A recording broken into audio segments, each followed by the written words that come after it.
Why do you think governments, most governments in fact around the world, have banned ayahuasca and made most psychotropics illegal? Well, I think a social system is the product of a process of, you could call it social natural selection, that a civilization produces various religious ideas, political ideas. Some survive and some don't. And it's because the social system is applying selective pressure, saying universal medical care for all, we don't need that. Sexual flexibility among teenagers, well, we don't need that. So over time, a social system is built out of what is saved and what is thrown away. And so when you start putting drugs into a social system that actually promote unusual ideas, you're pushing the most important buttons that a society has, the buttons that shape what it believes about life and death and value and marriage and childbearing and all these things. And so that's very sensitive stuff and inevitably becomes a point of contention. And societies will arm wrestle over that, up to and including putting you away for 20 or 30 years for a half a gram of grass or something. The war on drugs that America's sort of pushing around the world, what do you think the effect is of that, and who's really behind it, do you think? Well, wasn't the struggle against communism a kind of struggle against ideas and who thinks what and who is permitted to believe that people should be paid more than $3.80 an hour for whatever labor they're asked to do and some of this other stuff. So capitalism, if it doesn't have enemies, it will create enemies. It will point out these people or these people. And so I think it's a thing like that, that it's a struggle to control the political agenda. I'm not a Marxist, I don't have much patience with that, but I do think how Marxism has talked about the value of work and worth and the productivity of the masses and all that rhetoric carries right over into the so-called war on drugs, which is really a war against other people's values. It's a continuation of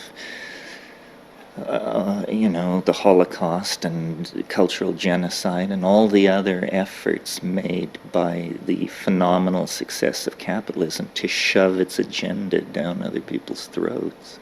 What do you feel about the fact that people could be put in jail for 12 years for drinking this stuff?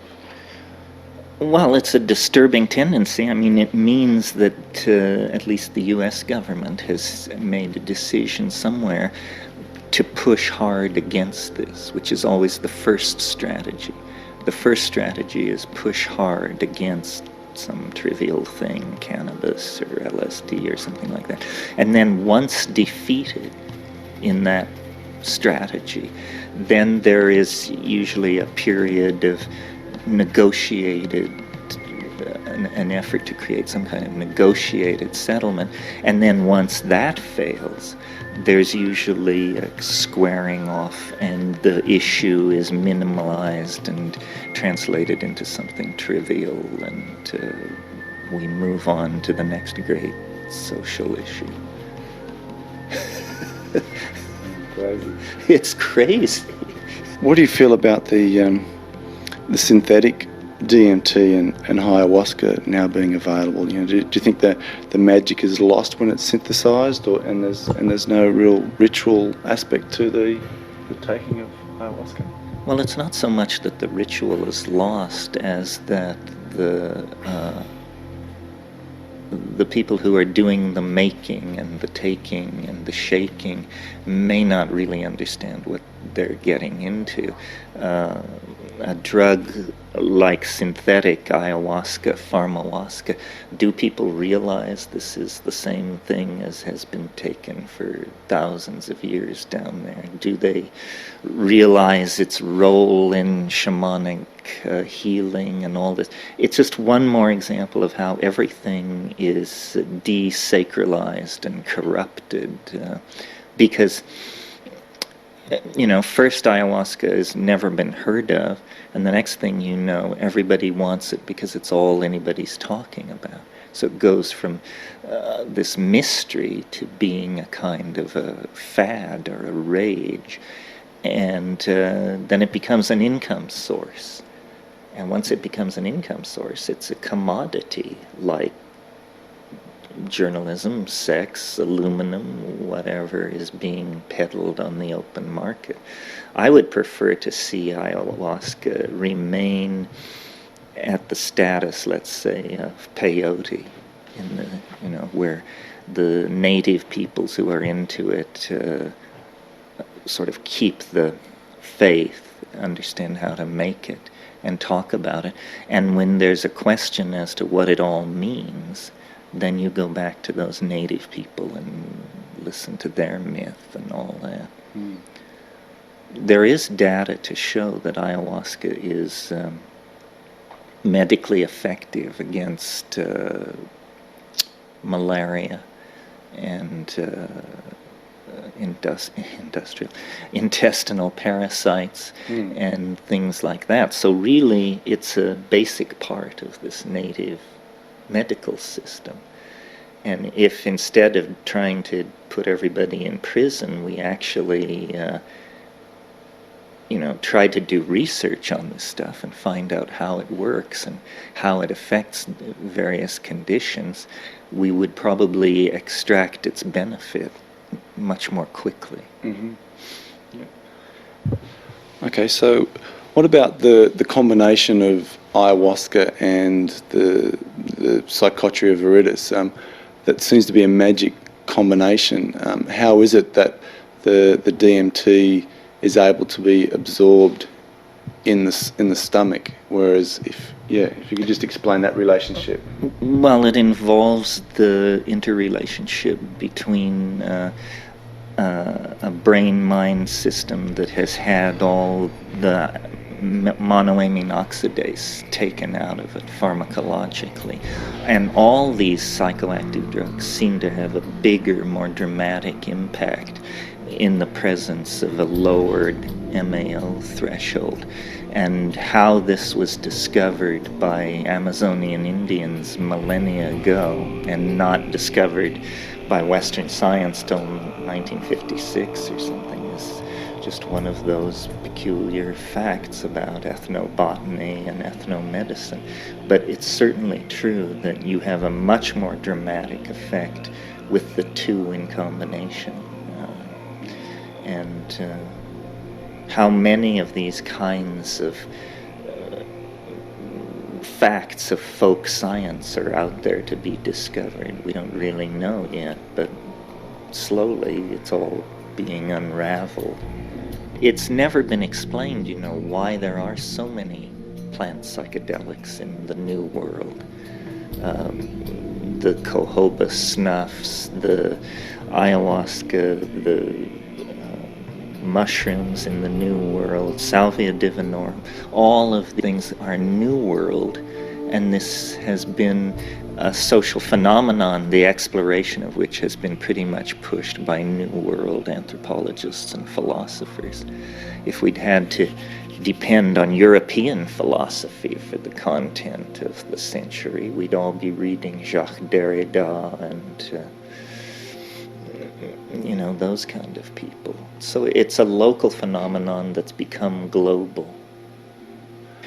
The way we value the earth, the way we value commodities, the way we extract them and manufacture them into saleable goods, this will all be seen in a different way, I think.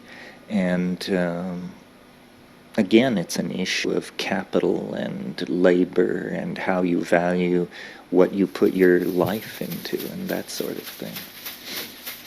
Well, what the shamans know that we don't is which plants, how, and where.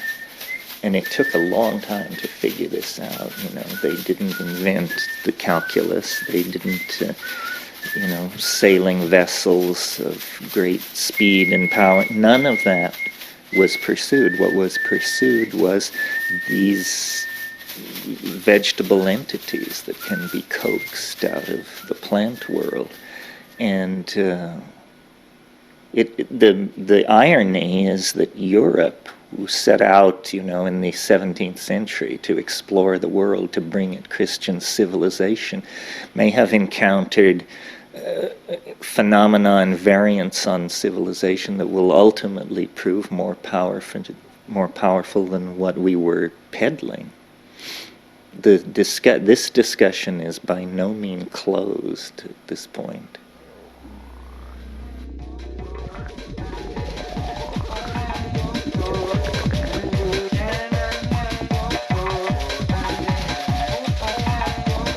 I thought I knew a lot about psychedelics before I encountered DMT, and it showed me that I knew virtually nothing. This is Salvia divinorum. Oh yeah, this is a great shot. Full flower. Uh-huh. Oh, wow. Yeah, you rarely see it so dramatically in flower. Yeah. This one. Yeah. Salvia divinorum, yeah. And what Purple flowers. what are the effects of these? What part do you use?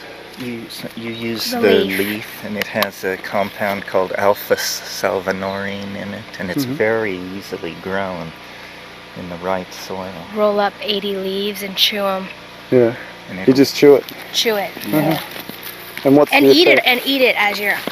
That's Oh. how the Mazateks do it. Oh, mother. And what's the effect of it? Very Hallucinogenic, strange, psychedelic. very hard to describe, but Psychedelic. not really understood or known until 10 years ago or so.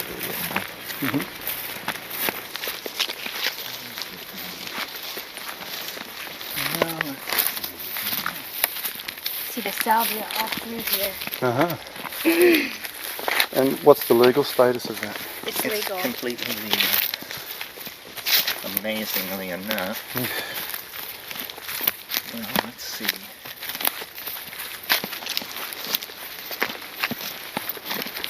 This is ayahuasca.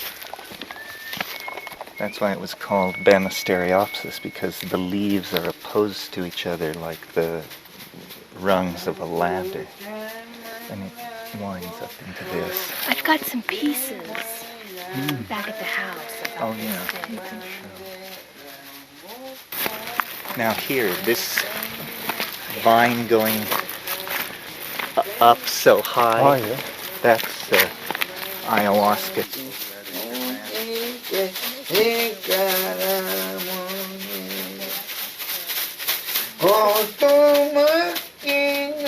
Well, I think the shaman offers an immense example of courage. The shaman is not afraid of things which postmodern people are afraid of, specifically madness, a kind of madness. People are afraid of drugs because they associate it with some kind of ultimate unhingement.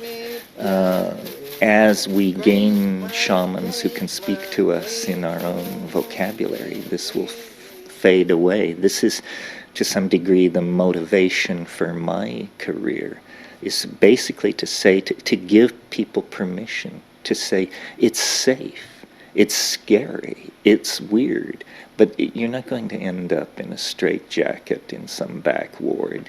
You'll live through this. It's no more terrifying than the world's largest roller coaster or one of those places. So permission is what I find people want from me. They want me to say, yes, I did it. It was very scary. I lived to tell the tale. That was an experience which I'll never forget. Showed you there were more rabbits in the field than you thought, right? It's one wondering how to explain it. I mean, I know it's nearly beyond explanation, but for you, what happens for you when you smoke DMT? I go to a place where language finds it very hard to pull over and look around. It's almost as though it takes you to a world that is not Englishable, and I suppose Germanable and so forth. But as a native speaker of English, that's what it looks to me like is happening. That the vehicle of language can only Breaks down. yeah, it breaks down, and no matter how you try and claw the air, it doesn't quite come over and give itself to you. So that's fascinating to me as a writer and a storyteller and someone with an interest in narrative and all that. The idea that there would be realities that you couldn't wrap a description around is fascinating, and it grows more fascinating as life moves along. It seems like a miracle, an absolute miracle of some strange sort in the area of cognitive construction is taking place. How can someone benefit from that experience? Well, some philosophers would say such a thing is impossible. There aren't unspeakable realities. Somebody else would say, well, it's this or it's that. So it sheds light on certain questions of philosophy and heuristics and all that seems to me that it gives real answers. I mean, maybe you don't believe these answers, but I know a convincing argument when I see it. And if anybody with argument could do to you what DMT does to you, you'd embrace it in a hurry. What about ayahuasca? I mean, what do you think are the main benefits from people taking that in a ritualistic sort of context? Well, we're long away from ritual, and I think rituals are what we need. That's why we create sports leagues and beauty pageants and all these things, simply to reassure ourselves that in these ritual confined spaces, these energies can be held, and it's the part we are most distant from. And do you think you need a shaman to take you on those rituals, or is the plant itself enough? No, the plant is more impressive. If it were a shaman, people would say, well, it's show business. I mean, I saw a guy cut a woman in half on stage once, or I saw this, or I saw that. But I think the fact that, in the case of DMT, a match head-sized piece of orange wax can pull your entire philosophical world out from under you in about 15 seconds is very, very interesting. I mean, how long did it take you to learn to talk?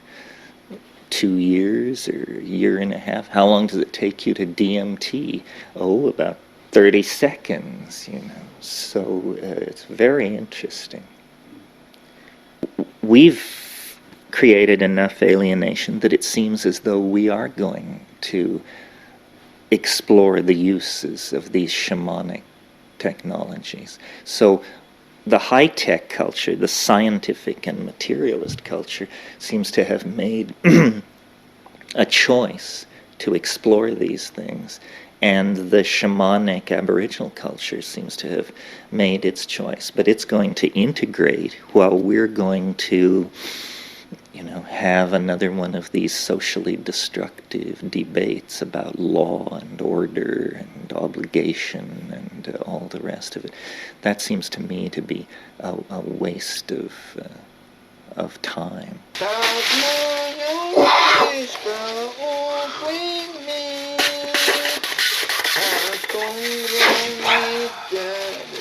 What do you think ayahuasca has to offer humanity at this point in time that changes them?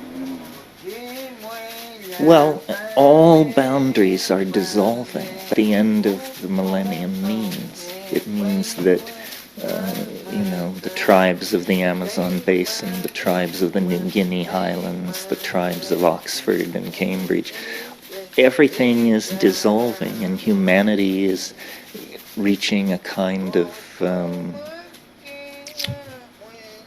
plural consensus.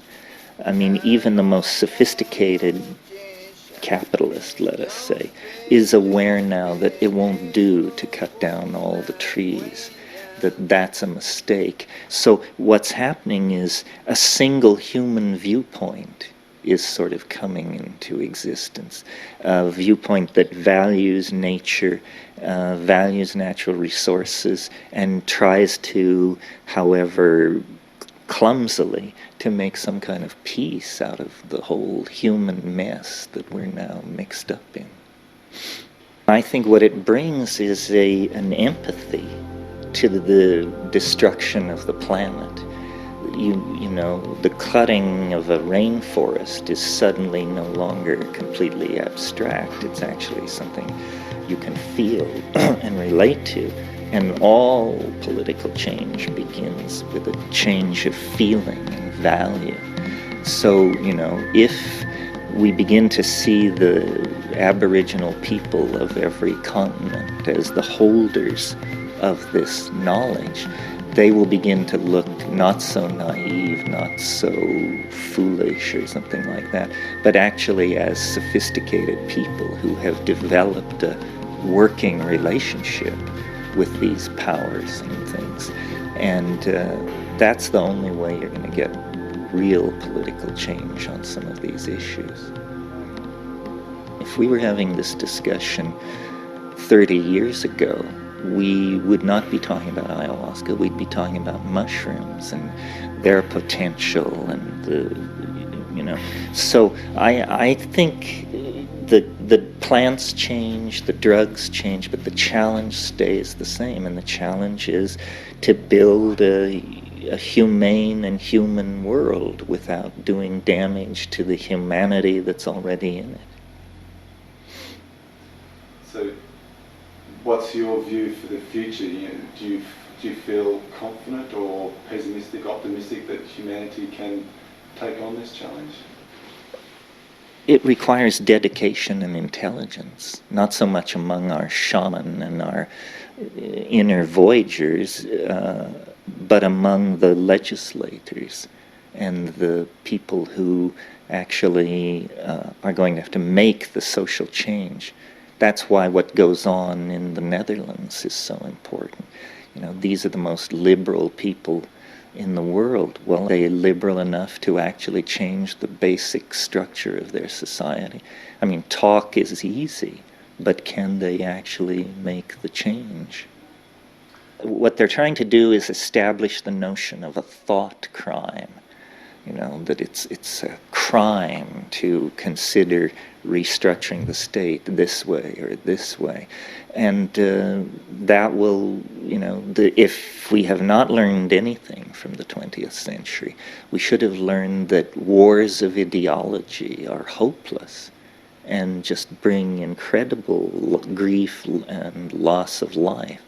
So I'm hoping that what the 21st century can mean is movement beyond ideology and an actual rational, and I think it is rational approach to integrating the irrational into how we think about society, city planning, social management, and all the rest of it. So what were you saying about the patenting of ayahuasca? Well, some years ago, a dozen years ago or more, a fellow patented ayahuasca. Somehow this happened. It's not supposed to be possible with plants. And then a group of several South American tribes put a lawsuit on him. And it took a lot of money and years to work this to the Supreme Court. And about 2 weeks ago, the Supreme Court ruled that you can't patent a plant, that a plant is not an invention, It's not made by human genius. It is a product of nature. So no plants can be patented, and that patent was declared void. So that's a good thing. There is a thing called the UN Convention on Narcotics, which was something that when the US and NATO and all that completely controlled the UN, they produced this document, which if you signed it, you were basically joining this club which said you would commit resources, time, manpower to eradicating all these drugs. And that was pretty much done through the late 50s and then on into the 60s. And then, of course, LSD was very threatening because you can get, 100,000 hits under one postage stamp. Well, for somebody who's trying to control something that they look upon like nerve gas or something, a weapon, quote, weapon, with that kind of a description makes people very nervous indeed. And so it came out of that. So why do you think psychedelics are so threatening to these establishments? Because they produce unexpected ideas and conclusions. That's what strange politics does. You go in a Freemason and Republican, and you come out, God knows what, a polyamorist and an anarchist or something like that. You talk about the dominator culture in your books. What do you think that has any reasons why these plants have been made illegal? Yeah, because they nibble away at the edges of orthodoxy. I mean, once you get the idea that a mushroom can talk to you in your native language and propose various things, life never looks quite the same again, I mean, in a sense, you could say civilization was the journey from fairyland to scientific materialism. Well, then there you are. You think you've conquered scientific materialism, but here's a mushroom, here's a vine, here's a morning glory, and they all give you a message back that is just so peculiar, you don't know what to do with it.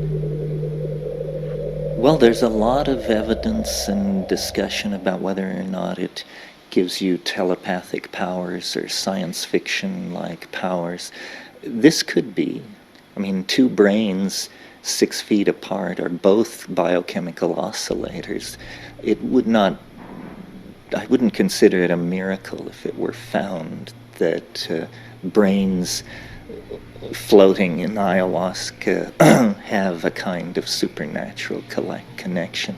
And if the tendencies of past history are to continue, that's what it would have to be, that we're on the brink of designing drugs, of moving our technological design process to a point where we can actually design drugs that extract power from them we never had or dreamed of before. And that would carry us well beyond the Industrial Revolution. I mean, that would be the new world. And just, again, briefly, your recent journey, facing whatever it is that you've faced, death, whatever, I mean, has there been any revelations for you about your journey, about death, about where you're going? You mean you're referring to the fact that I have glioblastoma multiforme, which is a form of brain cancer? Well, I wish I could say I'd had more insight into death. I've had a fair amount of insight into dying, which I find a very alarming prospect. Death itself is so far beyond ordinary experience. The threat of dying doesn't really move you toward understanding it.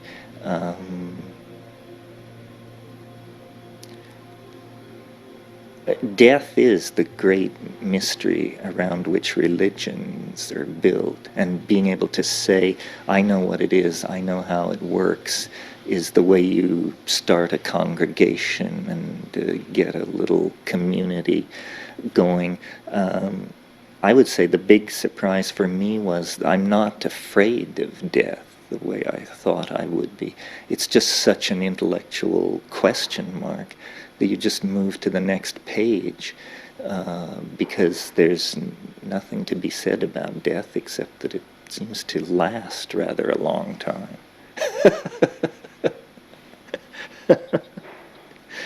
If you have one thing that you wanted to say to people from all your learnings that you've had, through your life, what would that one message be to someone? That following your own curiosity is a better method for exploring the world than any of the methods offered. Sheer curiosity is the thing that I've always let carry me along, and I have no regrets about any of this. I think it's worth the life to put these issues in front of people.